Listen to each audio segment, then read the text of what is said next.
Hi friends, this is Kevin and welcome to my channel The Capiat. Please subscribe my channel and press bell icon to get more videos. In previous video I have explained how to draw circle, inner circle and these lines for hair, eyebrows, nose and chin.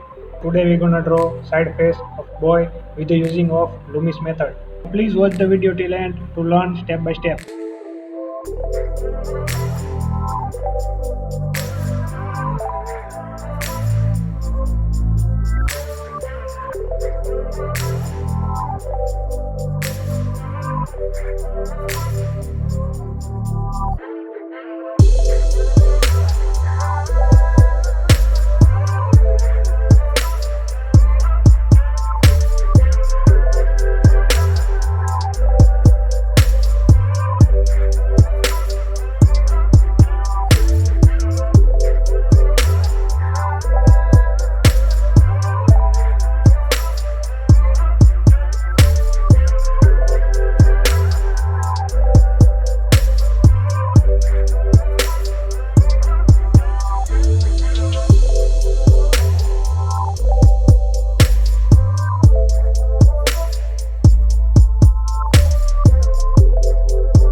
Thank you for watching this video and don't forget to subscribe and like.